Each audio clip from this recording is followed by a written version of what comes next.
Hello guys, അപ്പോൾ എല്ലാവർക്കും പുതിയൊരു വീഡിയോയിലോട്ട് സ്വാഗതം. അപ്പം ഇന്നത്തെ വീഡിയോ എന്ന് പറയുന്നത് ഇത് നമ്മുടെ ഈ ഒരു പഴയ ഷർട്ട് വെച്ചിട്ടുള്ളൊരു ചെറിയൊരു പരിപാടിയാണ്. അപ്പോൾ നമ്മുടെ അനിയൻ്റെ പഴയ ഷർട്ടാണിത്. അപ്പോൾ ആൾക്കത് ടൈറ്റ് ആയതുകൊണ്ട് ആൾ കളയാൻ വേണ്ടി വെച്ചിരുന്നതാണ്. അപ്പോൾ പ്രിൻറ്റഡ് ഷർട്ട് ആയതുകൊണ്ട് എനിക്ക് ഒരുപാട് ഇഷ്ടപ്പെട്ടു. അപ്പോൾ ഞാൻ വിചാരിച്ചു നോർമലി നമ്മൾ നമ്മുടെ ഈ ആൺപിള്ളേർ ടൈപ്പ് ഷർട്ട് ഇടുമ്പം ഇതേപോലൊക്കെ ഇരിക്കും. അത്രയ്ക്ക് എനിക്ക് അങ്ങോട്ട് ഇഷ്ടപ്പെട്ടില്ല ഇത് കണ്ടപ്പോൾ. അപ്പോൾ ഞാൻ വിചാരിച്ചു പ്രിൻ്റഡ് ഷർട്ടിൻ്റെ പ്രിൻ്റൊക്കെ ഇഷ്ടപ്പെട്ടു. കുറച്ചും കൂടി ഒരു മോഡിഫിക്കേഷനൊക്കെ വരുത്തി നമ്മുടേതായിട്ടുള്ള രീതിയിൽ നമുക്ക് കുറച്ചും കൂടി എനിക്ക് ഇടാൻ കംഫർട്ട് തോന്നിയില്ല അതിട്ടിപ്പോൾ. അപ്പോൾ അതിന് കുറച്ച് മോഡിഫിക്കേഷനൊക്കെ വരുത്തി ഒന്ന് കംഫർട്ട് ആകുന്ന രീതിയിൽ ഇടാമെന്ന് കരുതി. അപ്പോൾ അതാണ് ഇന്നത്തെ പരിപാടി. പക്ഷേ പരിപാടി സ്റ്റാർട്ട് ചെയ്തപ്പോഴേ ദേവമോന് മനസ്സിലായി ഇന്നെന്തോ അമ്മ ചെയ്യാൻ ഉദ്ദേശിച്ചേക്കുന്നു. കൂടാന്നുള്ള പരിപാടിയിൽ നിൽക്കുകയാണ്. ആൾ ബഹളമൊക്കെ തുടങ്ങി. പക്ഷേ നൈസായിട്ട് അമ്മ ഉണ്ടായതുകൊണ്ട് നൈസായിട്ട് അമ്മ അവനെ എടുത്തുകൊണ്ട് പോയിട്ടുണ്ട്. അപ്പോൾ ആ ഗ്യാപ്പിൽ നമുക്ക് പരിപാടി തുടങ്ങാം. അപ്പോൾ ഫസ്റ്റിൽ ഞാൻ ചെയ്യുന്നത് എനിക്ക് മടക്കി വെക്കുന്ന കോളർ വേണ്ട, ചൈനീസ് കോളർ ടൈപ്പ് ആക്കാമെന്ന് വിചാരിക്കുന്നു. അപ്പോൾ നമ്മൾ ആ കോളർ മടക്കുന്ന ഭാഗത്ത് നടുക്കൂടെ ഒരു സ്റ്റിച്ചിങ് ഉണ്ടല്ലോ, ആ സ്റ്റിച്ചിങ് ഇതേപോലെ സൂചിയോ എന്തെങ്കിലും ഉപയോഗിച്ച് അതൊന്ന് പൊട്ടിച്ച് ഇട്ട് കഴിഞ്ഞാൽ നമുക്ക് ഈസി ആയിട്ട് ആ ഒരു തയ്യൽ അയച്ചു മാറ്റാം. പക്ഷേ ഞാൻ വിചാരിച്ചതുപോലല്ലായിരുന്നു ഷർട്ടിൻ്റെ ഓരോ തയ്യലും സ്റ്റിച്ചിങ് നല്ല കട്ടിയുള്ള നൂല് വെച്ചിട്ട് അവർ ചെയ്തേക്കുന്നത്. അപ്പോൾ കുറച്ച് നമ്മൾ വലിച്ചിങ്ങനെ എടുക്കാൻ കുറച്ച് പാടാണ്. നോർമൽ നമ്മുടെ നൂലിനേക്കാൾ നല്ല കട്ടിയുണ്ടായിരുന്നു. അപ്പോൾ നമ്മൾ അത് എടുത്ത് കഴിയുമ്പോൾ അതിൻ്റെ മുകളിൽ ഇതേപോലെ ഒരു ഗ്യാപ്പ് വീണിട്ടുണ്ടായിരിക്കും. അപ്പോൾ രണ്ട് തുണിയും കൂടി ഒരുമിച്ച് വെച്ചിട്ട് നമുക്ക് ആ ഗ്യാപ്പ് അങ്ങ് തയ്ച്ചെടുക്കാം.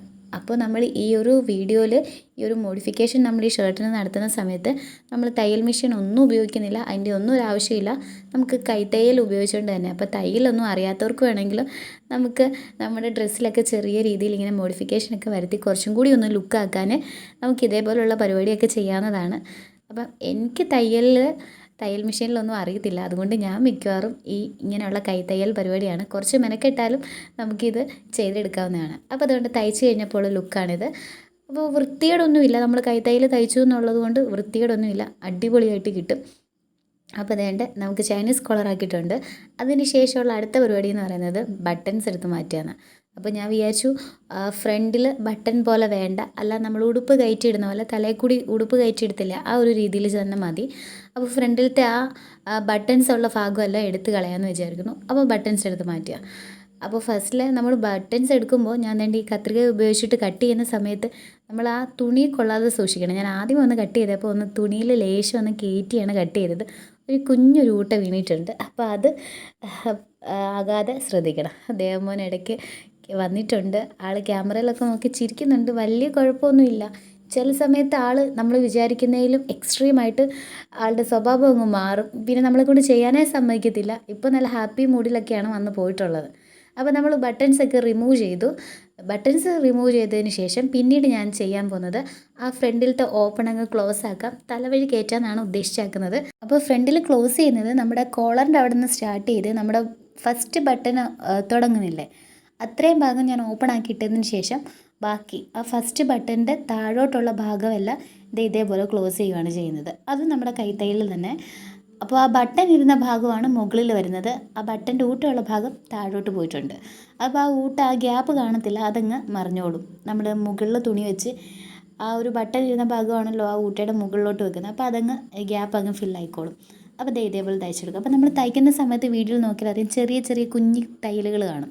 അത് ജസ്റ്റ് ആ നൂലൊന്ന് വലിച്ചു വിട്ടാൽ മതി, അതങ്ങ് മാറിക്കോളും. അപ്പോൾ നമ്മൾ തയ്യലൊക്കെ ഫിനിഷ് ചെയ്തിട്ടുണ്ട്. ആ കോളറിൻ്റെ അവിടെ നിന്നിട്ട് ഫസ്റ്റ് ബട്ടൻ്റെ ആ പോർഷൻ വരെയുള്ള ഭാഗത്ത് നമ്മൾ ഗ്യാപ്പ് ഇട്ടിട്ട് ബാക്കി ചെയ്തിട്ടുണ്ട്. പിന്നെ നമ്മൾ ഇമ്പോർട്ടൻ്റ് ആയിട്ട് ചെയ്യുന്ന ഭാഗമാണ് അടുത്തതെന്ന് പറയുന്നത്. അപ്പോൾ ഞാൻ ഒരു ബലൂൺ ടോപ്പ്, അതായത് ബലൂൺ ഫിറ്റ് പോലത്തെ ടോപ്പ് ചെയ്യാനാണ് വിചാരിക്കുന്നത്. അപ്പം അതാകുമ്പോൾ എനിക്ക് കുറച്ചും കൂടി കംഫർട്ടാണ്. അപ്പോൾ ആ രീതിയിൽ ചെയ്യുമ്പോൾ നമുക്കത് സ്കേർട്ടിൻ്റെ കൂടെ യൂസ് ചെയ്യാം, അതേപോലെ തന്നെ പാൻസിൻ്റെ കൂടെ ഇടാൻ വേണ്ടി പറ്റും. അപ്പോൾ അതിനോടൊപ്പം തന്നെ ഞാൻ ഇടയ്ക്കൂടി എനിക്ക് ആ ഒരു ഫ്രണ്ട് പോക്കറ്റ് വേണ്ടായിരുന്നു. അപ്പോൾ ആ ഫ്രണ്ട് പോക്കറ്റും കൂടി ഞാൻ റിമൂവ് ചെയ്ത് കളഞ്ഞിട്ടുണ്ട്. അപ്പോൾ അതിൻ്റെ സ്റ്റിച്ച് പൊട്ടിച്ചാൽ മതി, നൈസായിട്ട് അതിങ്ങ് പൊക്കോളും. അപ്പോൾ ഇനി നമ്മൾ വീണ്ടും നമ്മുടെ ആ ഒരു ബലൂൺ ടോപ്പിൻ്റെ ഒരു ഫിറ്റിങ്ങിലേക്ക് കിടക്കുകയാണ്. അപ്പോൾ നമ്മൾ ഇലാസ്റ്റിക്കൊക്കെ സെറ്റ് ചെയ്ത് വെച്ചിട്ടുണ്ട്. അപ്പോൾ ഇലാസ്റ്റിക്കിൻ്റെ ഒരു സൈഡ് ഞാൻ കട്ട് ചെയ്തിട്ടുണ്ട്. ഇനി നമുക്ക് ഏതെങ്കിലും ഒരു വശത്തു നിന്ന് നമ്മുടെ ഷർട്ടിൻ്റെ അടിഭാഗത്ത് ഈ ഒരു ഇലാസ്റ്റിക് വെച്ചിട്ട് മടക്കി തയ്ക്കാം. വീഡിയോയിൽ കാണുന്നത് പോലെ വെച്ചിട്ട് മടക്കി അങ്ങ് തയ്ച്ചാൽ മതി. പക്ഷേ ഞാൻ ആ ഇലാസ്റ്റിക് വെച്ച സമയത്ത് അപ്പോൾ കുറച്ചേറെ പോർഷൻ ഇങ്ങനെ മടങ്ങി പോകുന്നതായിട്ട് തോന്നി. അപ്പോൾ ഒത്തിരി നീളം അങ്ങ് ഷർട്ടിൻ്റെ നീളം അങ്ങ് കുറയുമല്ലോ എന്ന് തോന്നി. അപ്പോൾ ഓൾറെഡി ഇതിന് വലിയ ഇറക്കമില്ല. അവനാണെങ്കിൽ അനിയൻ്റെ ഷർട്ടായതുകൊണ്ട് തന്നെ അവൻ വലിയ ഇറക്കത്തിലല്ല ഷർട്ടൊക്കെ വെക്കുന്നത്.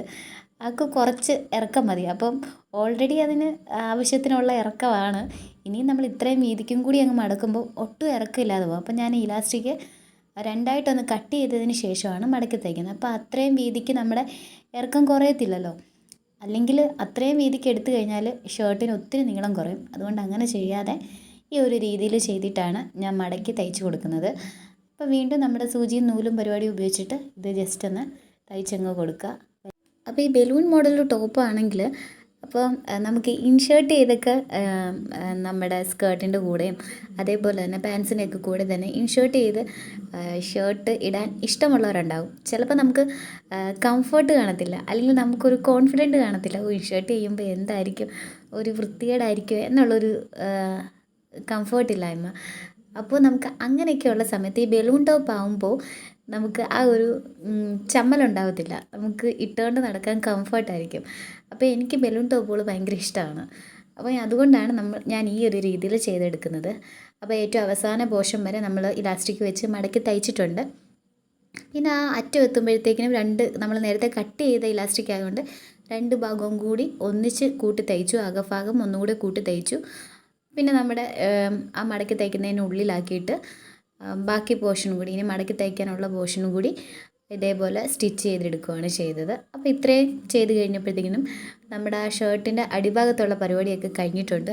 അപ്പോൾ ഇത്രയും കഴിഞ്ഞപ്പോഴത്തേക്കിനും നമ്മുടെ ടോപ്പിൻ്റെ സ്റ്റിച്ചിങ്ങും കാര്യങ്ങളൊക്കെ കഴിഞ്ഞിട്ടുണ്ട്. ഇനി ഞാൻ കയ്യിൽ പ്രത്യേകിച്ചൊന്നും ചെയ്യുന്നില്ല.